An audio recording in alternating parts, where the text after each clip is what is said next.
Atom के हवाले से बताया गया कि एटम एक इनडिविजिबल एक पार्टिकल है।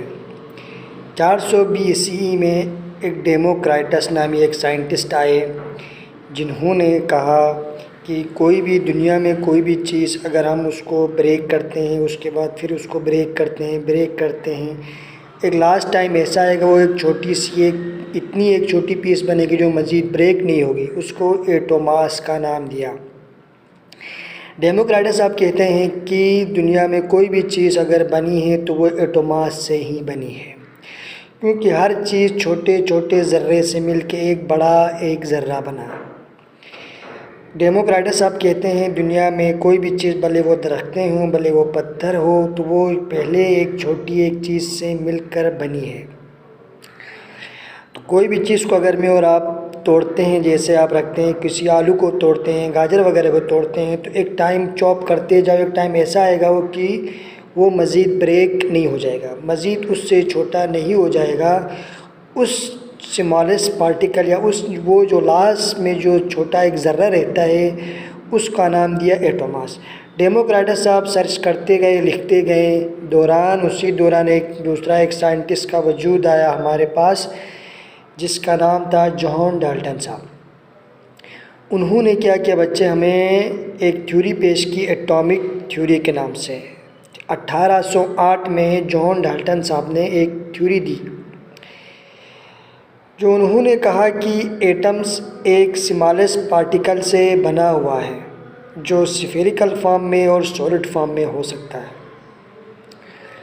वो कहते हैं कि कोई भी चीज़ें, जैसे अगर कोई बड़ा सा एक मास है तो छोटा छोटा एक मास से वो बड़ा एक मास बना होगा, जैसे गोल्ड हो गया, सिल्वर हो गया, आयरन वगैरह हो गया। ये जो बड़े फॉर्म में आए हैं वो पहले एक छोटे एक ज़र्रे से मिलके बने हैं। ठीक है जी। इनका मास और इनकी केमिकल रिएक्शंस और बॉइलिंग पॉइंट और मेल्टिंग पॉइंट कभी भी चेंज नहीं हो सकती।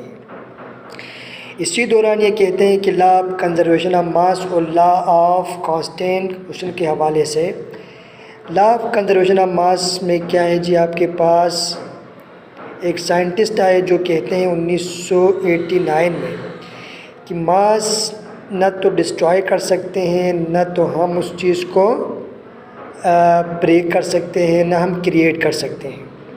केमिकल रिएक्शन के दौरान कोई भी एटम अगर रिएक्ट करते हैं न तो डिस्ट्रॉय कर सकते हैं, ना उनको क्रिएट कर सकते हैं। जैसे अगर एक मास प्लस 3 मास आप ऐड करोगे तो वो कन्फर्म में प्रोडक्ट की फॉर्म में वो 4 मास मिलेगा। जैसे वाटर की एग्जांपल लिया है तो जिसमें हाइड्रोजन के एटॉमिक मास क्या होना चाहिए बच्चा, हमारे पास 1 और ऑक्सीजन के होते हैं 16। अब हाइड्रोजन के एक, दूसरे हाइड्रोजन के एक, 2 और 16 प्लस कर तकरीबन 18 हो जाते हैं हमारे पास। तो प्रोडक्ट में हमारे पास 18 होना चाहिए। मींस ना तो हम इसको ब्रेक कर सकते हैं, ना ही इसको हम क्रिएट कर सकते हैं।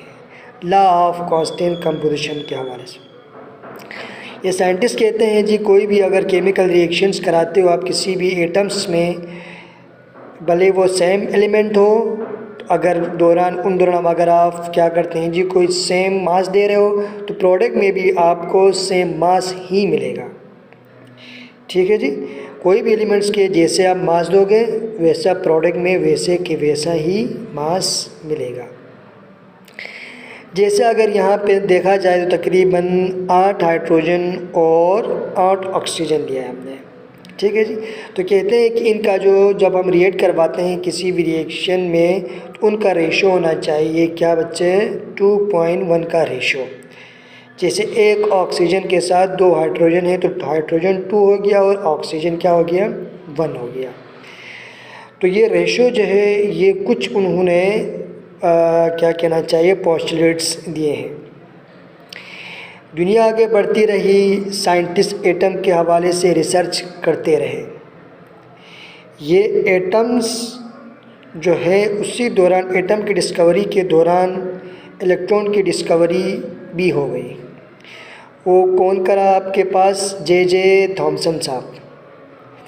अब उन्होंने तो कहा था कि एटम इनडिविजिबल है, मज़ीद डिवाइड नहीं हो सकता, लेकिन 1850 में जे थॉमसन साहब ने इलेक्ट्रॉन को डिस्कवर करके दुनिया को ये बताया कि एटम्स के अंदर एक और पार्टिकल भी होता है जिसका नाम इलेक्ट्रॉन होना चाहिए। यहाँ से उनके लॉ जो है उन्होंने जो बताया था कि एटम्स एक इनडिविजिबल है, तो वो थ्योरी रॉन्ग हो गई अब, क्योंकि एटम मज़ीद डिविजिबल हो सकता है। अब इलेक्ट्रॉन्स, अब क्या किया जी, दो आपके पास इलेक्ट्रोड्स लिए और बीम्स जिसमें बैटरी कनेक्ट करके कैथोड्स को नेगेटिव से कनेक्ट किया और एनोड को पॉजिटिव से कनेक्ट किया। जे थॉमसन साहब ने जब वहाँ से वोल्टेज दिया तो वहाँ से एक बीम प्रोड्यूस हो गई, यानी जिसको मैं और आप लाइट भी कह सकते हैं, कैथोड से एनोड की तरफ। ये कैथोड से एनोड की तरफ जाने की वजह उसको समझ आ रही थी कि ये जो जाने वाली रेस है इसके अंदर कोई नेगेटिव तो नहीं, क्योंकि एनोड के अंदर पॉजिटिव है।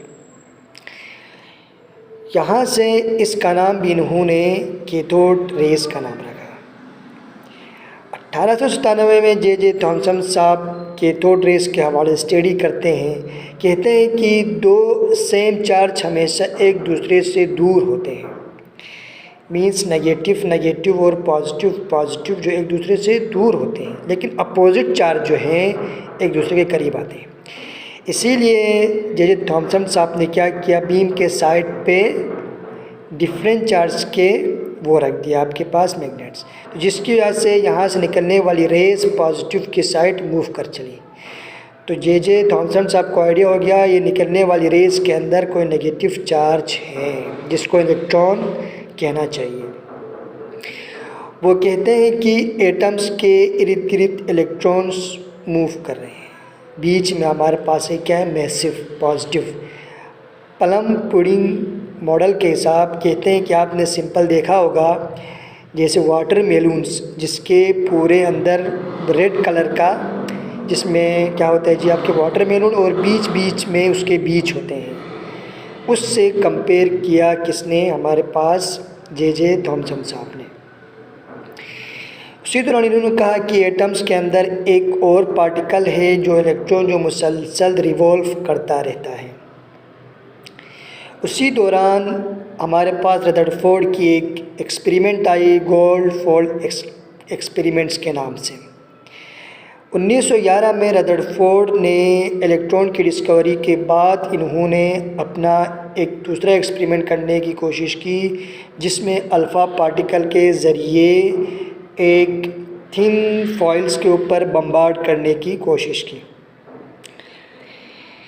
जिसको यानी +2 कहना चाहिए या रेडियो एक्टिव कहना चाहिए इनको, और अल्फ़ा पार्टिकल्स रदरफोर्ड साहब क्या करना जा रहे हैं, अब बम्बार्ड करने जा रहे हैं।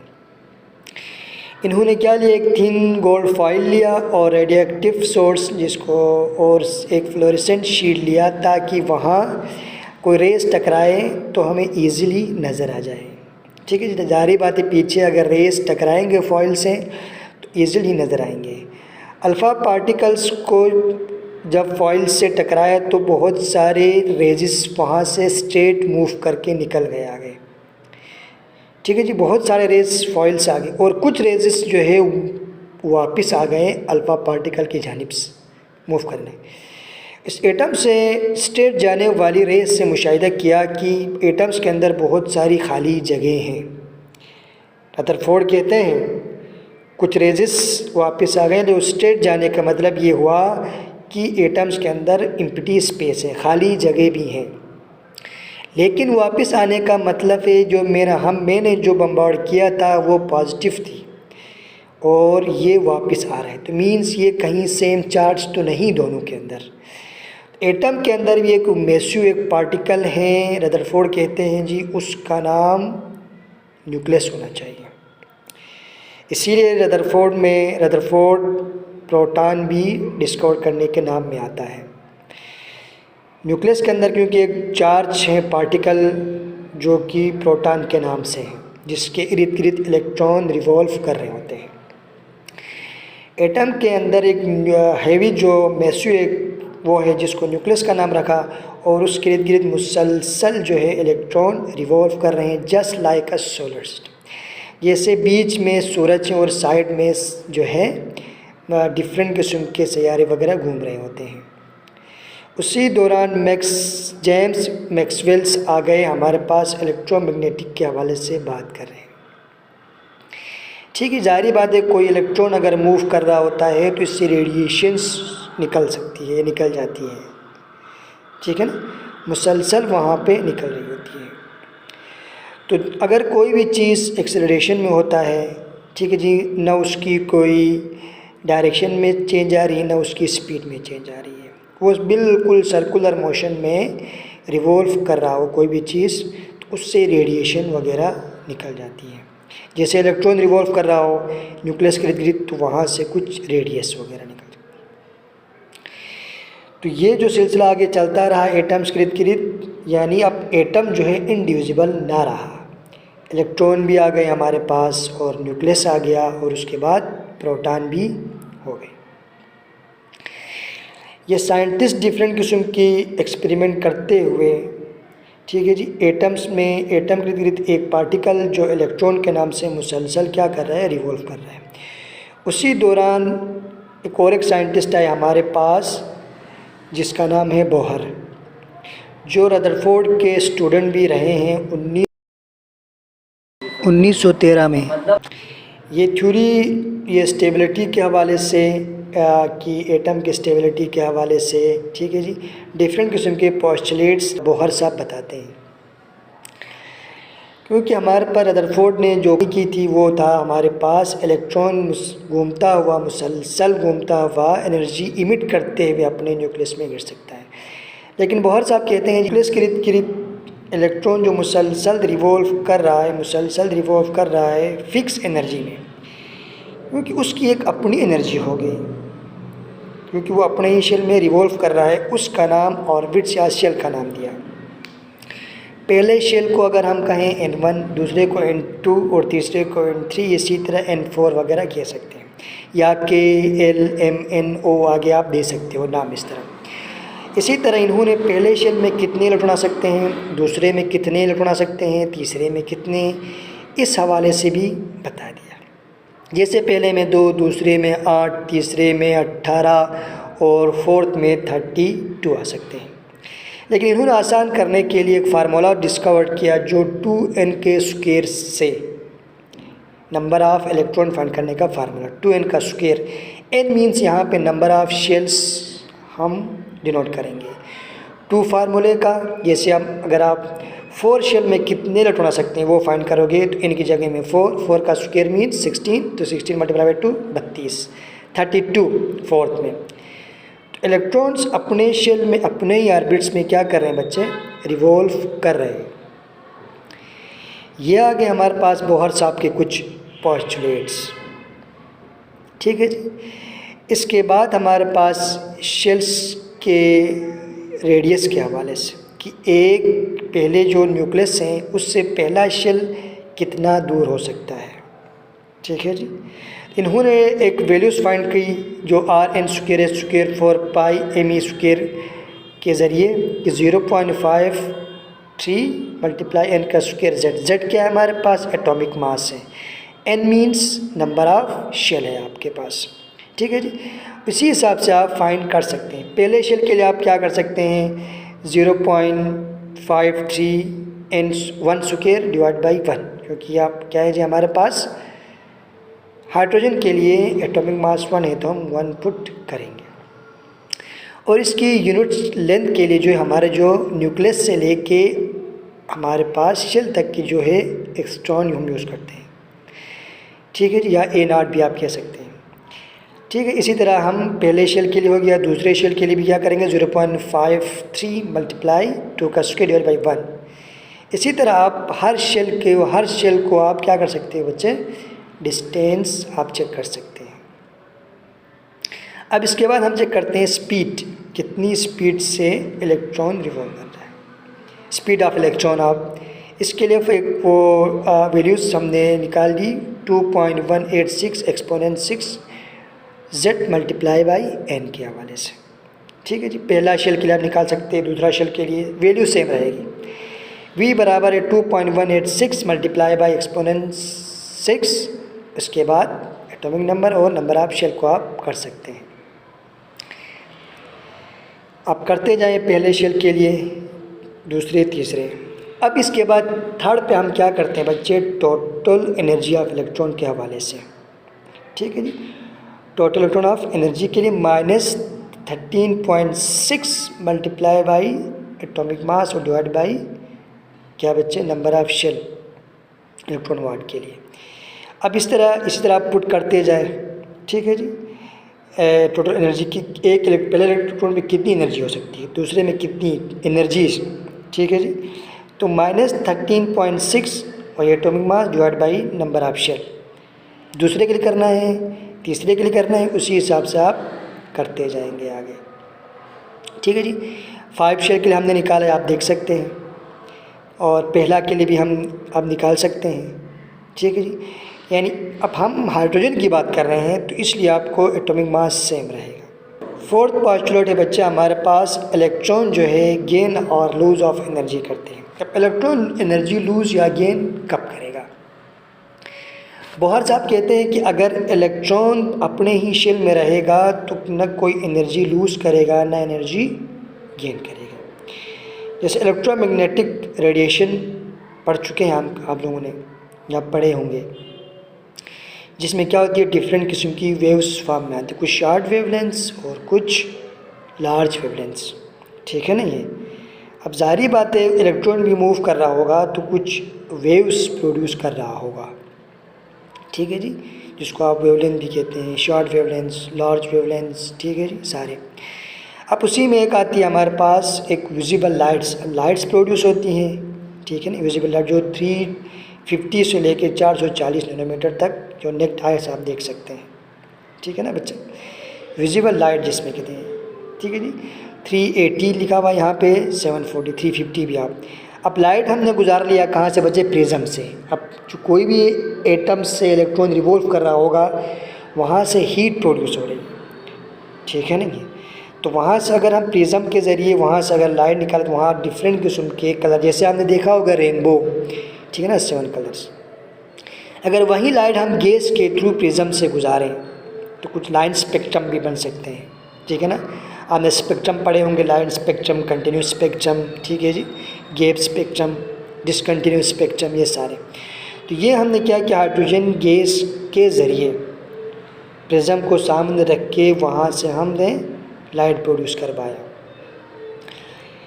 तो वहाँ पे मुसलसल निकलने वाली लाइट का मतलब ये है कि आपका इलेक्ट्रॉन मुसलसल क्या कर रहा है, रिवॉल्व कर रहा है। जब जाहिर बात है बाहर से एनर्जी आएगी या बाहर जब एनर्जी देंगे या सनलाइट की एनर्जी देंगे तो वहाँ से अपना इलेक्ट्रॉन जो भी होगा वो एनर्जी गेन करके जंप कर रहा होगा। ठीक है ना ये, तो जो ही जंप करेगा तो वहाँ से कुछ रेडिएशंस प्रोड्यूस हो जाएंगे जिसको वेव पार्टिकल ड्यूरेटी का नाम से कहते हैं। ठीक है जी, बोहर ने हाइड्रोजन के हिसाब से अपने कुछ एक्सपेरिमेंट करता हुआ आगे बताते हैं, अगर इलेक्ट्रॉन पहले वाले शेल में है और इसको बाहर से हम रेडिएशन देते हैं बच्चे, तो इलेक्ट्रॉन जंप करके अपर जो है शेल पे जा रहा होता है। ठीक है नहीं है, तो इलेक्ट्रॉन यहाँ पे जंप करके दूसरे शेल में जा रहा है। याद रहे, जब इलेक्ट्रॉन पहले शेल से ऊपर वाले शेल में जाता है तो मीन्स एनर्जी उस टाइम ऑब्जॉर्ब कर रहा होता है। समझ आ रही बात। और जब हायर शेल से कोई इलेक्ट्रॉन लोअर में आके गिरता है उस टाइम एनर्जी इमिट कर रहा होता है। पहला शेल में तो फिक्स्ड एनर्जी है, देखिए आप -13। अब देखो जो ही इसने एनर्जी ऑब्जर्व की तो -3.4 उस पर एनर्जी रही, जिसकी वजह से वो वहाँ नहीं बैठे, ऊपर वाले शेल में गए। उसको कहेंगे हम बच्चे एक्साइटेड इलेक्ट्रॉन का नाम देंगे उसको। इसी तरह आप किसी डिफरेंट किस्म के गैस के ज़रिए भी आप कर सकते हैं, और गैस के ज़रिए भी किया है साइंटिस्ट ने, और सिंपल भी आपने किए हुए। ठीक है, एक डिस्चार्ज ट्यूब लिया, उसके अंदर गैस भर दी और सामने प्रिज्म रख के आगे देख लिया कि एटम एक्साइटेड में हो रहा है, कब हो रहा है, कितनी एनर्जी गेन कर रहा है, कितनी एनर्जी लॉस कर रहा है। ठीक है जी, तो जो ही एनर्जी ऑब्जॉर्व करेगा, ज़ाहिर बात है उसके अंदर एक एनर्जी आएगा, तो इलेक्ट्रॉन अपना शेल छोड़ के अपर शेल में जाने की कोशिश करेगा। फर्स्ट शेल में आपके पास -13.6 वोल्ट एनर्जी है। जब बाहर से आप 10.20 वोल्ट एनर्जी दोगे तो माइनस करो तो कितना बचा, 3.4। जाहिर बात है आप उसकी एनर्जी आपने बाहर से दे दिया तो उसके अंदर एनर्जी आई तो वो जंप करके ऊपर वाले शेल में चला गया। पहले वाले शेल से दूसरे शेल में भी जा सकता है, तीसरे में भी जा सकता है, दूसरे में, और आखिरी शेल से वापस भी आ सकता है। पहले शेल में भी आ सकता है, दूसरे में भी आ सकता है, तीसरे। याद रहे उस टाइम एनर्जी इमिट होगी, खारिज होगी। ठीक है जी, एनर्जी उस टाइम क्या होगी, खारिज होगी। इसी तरह एक आपने डेल्टा ई पोस्टुलेट में देखे होंगे रदरफोर्ड साहब, बोहर साहब के, कि E2 - E1 के नाम से। ठीक है ना। ये यहाँ पे हम एक और फार्मूला लिखाते हैं, नैनोमीटर में चेंज कर सकते हैं, λHc / डेल्टा E। एच की भी आपके पास वैल्यू है, सी की भी है और डेल्टा ई। और ये इंफ्रारेड्स की वैल्यू है आपके पास 122, जो हमें नज़र नहीं आता वो वाली है। लेकिन हम देख रहे हैं बच्चे किसके, विजिबल लाइट के, जो 380 से लेके 700 नैनोमीटर यहाँ पे मेंशन है। ठीक है जी। अब इसमें हम कैसे कन्वर्ट करेंगे, ये सारी जो है इसके वेवलेंथ वगैरह हम कैसे नैनोमीटर में कैसे चेंज करेंगे, इसके फार्मूले देखें आप। सिंपल आप क्या करते जाएं, वैल्यूज़ पुट करें, अब माइनस करें E3 से, देखो यहाँ पे N3, ठीक है ना, ये N4, N5, N6, N2 सारे, उनके ज़रिए आप क्या करेंगे, सिंपल माइनस करते जाएं और वैल्यूज़ पुट करते जाएं, तो वो ऑटोमेटिकली आपके पास क्या आ जाएगा, नैनोमीटर में चेंज हो जाएगा। तो मीन्स आपको कौन सी वाली विजिबल है, कौन सी वाली विजिबल नहीं है। अब 380 से लेकर हमारे पास 700 तक क्या है, वो विजिबल रेंज में है। तो ये तकरीबन हमारे पास सारे जो है वो किस में आ रहे हैं, विजिबल लाइट्स में जा रहे हैं। तो हम अब क्या है जी, हाइड्रोजन गैस के थ्रू भी किसी दूसरे प्रिज्म के लिए हम लाइट वगैरह ट्रेवल कर सकते हैं। Orbits quantize energy, quantize electron velocity, quantize position of electron, quantize radius of the orbit, quantize Bohr atomic model of hydrogen atom के हवाले से ये चीज़ें हैं। ठीक है जी। उसके बाद हमारे पास एक रदरफोर्ड 1917 में, जिसने प्रोटॉन के हवाले से बात की, लेकिन न्यूट्रॉन जो है फ़िलहाल इनके डिस्कवर्स नहीं हुए। न्यूट्रॉन को डिस्कवर करने के लिए हमारे पास जो दूसरे कोई साइंटिस्ट आए, ठीक है जी, 1932 में, जिसको जेम्स चैडविक के नाम से हम याद करते हैं। इलेक्ट्रॉन को डिस्कवर करने वाला जे थॉमसन हो गया। ठीक है जी। अब दुनिया में एक पूरी एटॉमिक एक स्ट्रक्चर आया कि एटम इंडिविजुअल नहीं है, बल्कि एटम जो है एक इलेक्ट्रॉन में भी आ गया, प्रोटॉन में भी आ गया और न्यूट्रॉन में भी आ गया। ठीक है जी। अब एटम्स के अंदर जो है प्रोटॉन और न्यूट्रॉन पाए जाते हैं और इलेक्ट्रॉन मुसलसल अपने शेल में रिवॉल्व कर रहा होता है। बहुत से हमने हाइड्रोजन की एग्जांपल हाइड्रोजन को लिया, जिसकी वजह से सब इसी हाइड्रोजन के ऊपर स्टडी कर रहे होते हैं। अगर हाइड्रोजन में एक हो तो उसको प्रोटियम कहेंगे, एक प्रोटॉन और एक न्यूट्रॉन है तो उसको हम क्या नाम देंगे बच्चे, ड्यूटेरियम कहेंगे। और हाइड्रोजन में अगर आपके पास प्रोटॉन और 2 न्यूट्रॉन होंगे तो क्या कहेंगे, ट्रिटियम का नाम देंगे। ये कुछ फिर आइसोटोप्स के हवाले से आप जानते हैं। ठीक है जी, जिसमें डिफरेंट फेस वगैरह होते हैं। ठीक है जी। तीनों में electron same, electron and proton हम always same, but neutron is different. ठीक है जी। इसी तरह जैसे हमारे पास और भी बहुत सारे एटम्स हैं जिसमें हम आइसोटोप्स वगैरह देखते हैं। ठीक है ना। जैसे अब ये किसकी एग्जांपल है हमारे पास, लिथियम वगैरह। लिथियम में क्या होता है, जिसके 3 होते हैं। आइसोटोप्स ऑफ कार्बन आपने पढ़े होंगे, ठीक है, देखे होंगे, जिसमें कार्बन जो है 6 प्रोटॉन, 6 न्यूट्रॉन और 6 इलेक्ट्रॉन। कार्बन 12, कार्बन 13 और कार्बन 14 ग्राम से चेक कर सकते हैं आप। प्रोटॉन और इलेक्ट्रॉन हमेशा क्या रहते हैं बच्चे, सेम रहते हैं। लेकिन न्यूट्रॉन क्या है, डिफरेंट है। आइसोटोप्स को आप same atomic number but different mass number भी कह सकते हैं, same proton and electron but different neutron भी आप कह सकते हैं। न्यूट्रॉन क्या है बच्चा, आपके पास न्यूट्रल है। इसी तरह हमारे पास एक दूसरा आया यूरेनियम के नाम से, जिसमें प्रोटॉन 92 और इलेक्ट्रॉन 92 और न्यूट्रॉन 143, जो दुनिया में बहुत ही कम पाया जाता है, रेयरली पाया जाता है। ज़्यादा जो पाए जाने वाला हमारे पास यूरेनियम 238 है, 235 नहीं है, ठीक है जी, लॉन्ग लाइफ टाइम। इसके भी देखें आप, proton and electron same but neutron is different.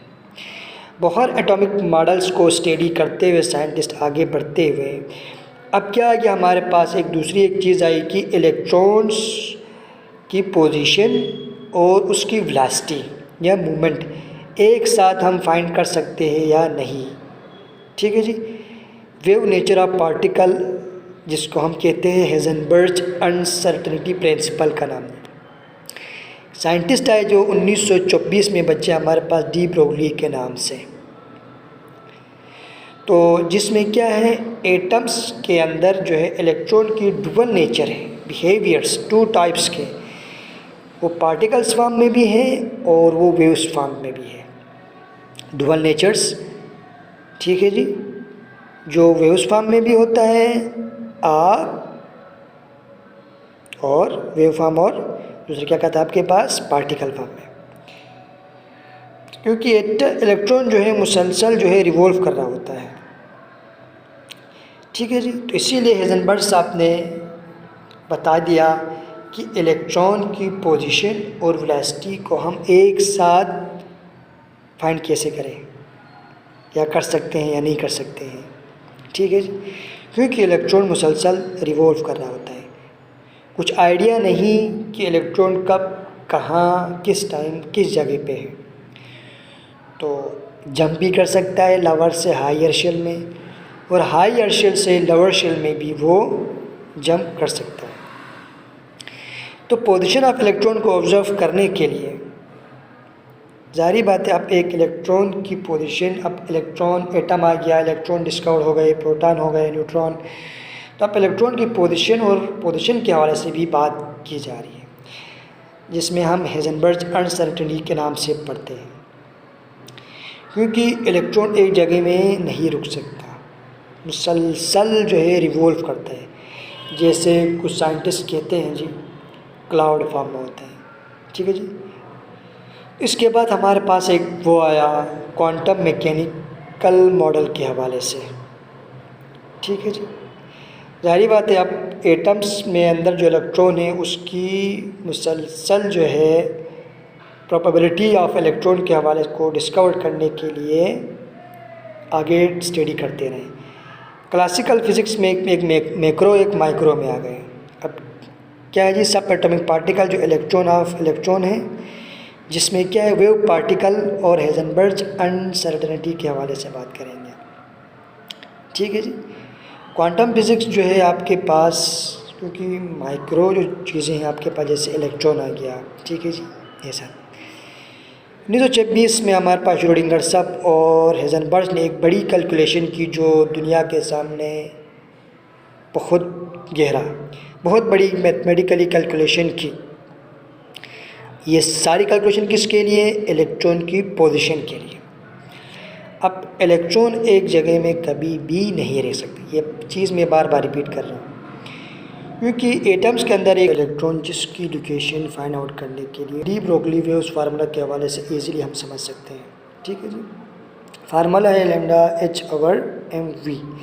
जैसे एक बॉल है जो जी 40 मीटर पर सेकंड के हवाले से ट्रेवल करे, उसका मास कितना है 0.15 kg, ठीक है जी। और h की हमारे पास कांस्टेंट वैल्यू 6.626 एक्सपोनेंट -34 J/s। अब क्या है जी, इसको हम डिवाइड करेंगे, वैल्यूज रखें आपके पास, ऊपर जो है h की वैल्यू और नीचे आपके पास मास और वेलोसिटी, क्या है हमारे पास इसी हिसाब से जितना आपके पास, देखिए मास के हिसाब से कोई भी चीज़ आपके पास क्या कर रहा है, ट्रेवल कर रहा होगा, ठीक है। अब शुरू में आपके पास मास ज़्यादा था, अब उसके बाद मास कम हो गया, अब इसके बाद मज़ीद कम हो गया आपके पास। कोई भी चीज़ ट्रेवल करती है तो वो अपने मास के हिसाब से, मास कम होगा फास्ट मूवमेंट। इसका मतलब है इलेक्ट्रॉन बहुत ही एक स्मॉल पार्टिकल है, वो इतना फास्ट रिवॉल्व करेगा, इतना फास्ट कि हम उसको क्लाउड फॉर्म कह सकते हैं। कि इलेक्ट्रॉन जो है एटम के इर्द गिर्द ऐसे रहता है जैसे आसमान में बादल भी आप कह सकते हैं। ठीक है जी, क्योंकि इलेक्ट्रॉन को बिल्कुल आप फाइंड आउट नहीं कर सकते, एक ही टाइम पे उसकी पोजीशन और उसकी वेलोसिटी एक ही टाइम पे हम जो है फाइंड नहीं कर सकते, ये बात ज़ाहिर हो जाती है। क्योंकि इलेक्ट्रॉन जो है किस फॉर्म में है बच्चा हमारे पास, क्लाउड फॉर्म में है। यानी बिल्कुल देख सकते हैं आप, देखिए मैंने एक डायग्राम रखी हुई है, तो इस फॉर्म में आपके पास मुसलसल रिवॉल्व कर रहा होता है। ठीक है ना ये, तो एटम्स के इर्द गिर्द जो इलेक्ट्रॉन जो है वो क्या है हमारे पास, जिसकी लोकेशन फाइंड आउट करना, एक ही टाइम पे पोजीशन और वेलोसिटी दोनों फाइंड करना मुश्किल है। जैसे आप एक कमरे में बैठे हुए हैं, एक बीच में आप क्या लगाएं, एक वो लाइन लगाएं और उसके बाद लाइट बंद करें, आप अपनी जगह चेंज करें, फिर आप लाइट बंद करें और आप अपनी जगह चेंज करें, फिर आप लाइट बंद करें, फिर अपनी जगह चेंज करें। तो आप क्या करेंगे, जब लाइट ऑन होगा आप किसी और जगह में पाएंगे। ठीक है जी, तो इसी तरह आपकी एक प्रोबेबिलिटी नहीं होगी।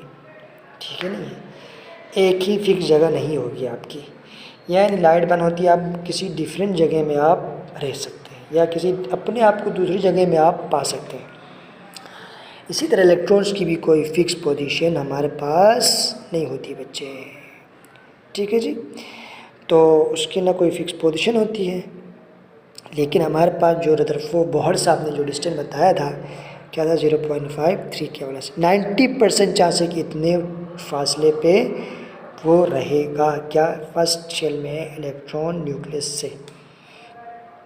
ठीक है जी, तो ऑर्बिटल्स, इसीलिए यहाँ से ऑर्बिटल्स भी का नाम भी दे दिया किसने बच्चे, बोहर साहब ने। ठीक है, जब प्रोबेबिलिटी हो गई, ठीक है नहीं, तो इसके बाद ऑर्बिटल जिसको आप SPDF कहते हैं ना, तो उसका भी नाम यहाँ से दे दिया गया, जिसमें S में 2 आ सकते हैं, P में 6 इलेक्ट्रॉन आ सकते हैं। ठीक है जी, तो देख सकते हैं कि आप एक एटम जिसके इर्द गिर्द इलेक्ट्रॉन जो है एक फिक्स पोजीशन में कभी भी नहीं रह सकता। ठीक है, अंदर बाहर, पहले वाले शेल में होता है, आखिरी वाले शेल में हो सकता है, कहीं पे भी हो सकता है। ठीक है जी, तो एटम आपने क्या कहा, एक बहुत ही छोटी एक पार्टिकल है, जिसमें मज़ीद हमने 3 सब एटॉमिक पार्टिकल पढ़े, जिसको